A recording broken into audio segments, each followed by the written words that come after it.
Polynomial chapter 2 class 10th का ये question है। क्वेश्चन को करने का देखते हैं इजी से इजी तरीका क्या हो सकता है।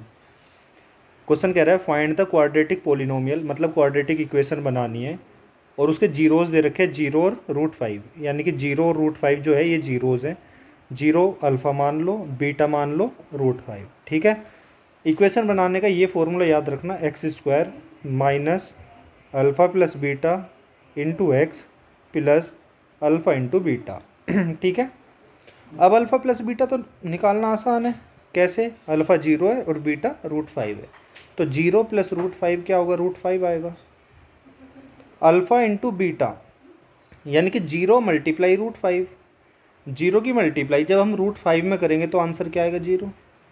अब अल्फ़ा प्लस बीटा और अल्फ़ा इंटू बीटा ये दोनों की वैल्यू इस इक्वेशन में पुट करो। यहाँ पे अल्फ़ा प्लस बीटा और यहाँ अल्फ़ा इंटू बीटा पुट करते हैं, तो x² minus alpha plus beta की वैल्यू कितनी है? √5 into x plus alpha into beta की वैल्यू कितनी है? 0।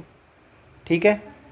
अब x² माइनस √5x अब प्लस 0, 0 तो कुछ होता ही नहीं, उसको लिखो मत।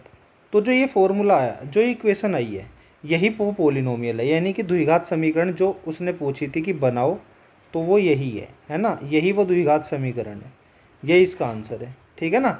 ये बोल रहे थे ना कि क्वाड्रेटिक इक्वेशन बनाओ या क्वाड्रेटिक पॉलिनोमियल बनाओ, तो जब भी 0 √5 मतलब दो आपको पॉलिनोमियल दे, अल्फ़ा और बीटा, उनको बोलेंगे, अल्फ़ा और बीटा की वैल्यू लिखेंगे, फिर अल्फ़ा प्लस बीटा इस तरीके से और अल्फ़ा इंटू बीटा की वैल्यू निकाल के इस स्टैंडर्ड इक्वेशन को याद रखना और यहाँ पर ये वैल्यू पुट करेंगे और सीधा आपके पास इक्वेशन बन के तैयार।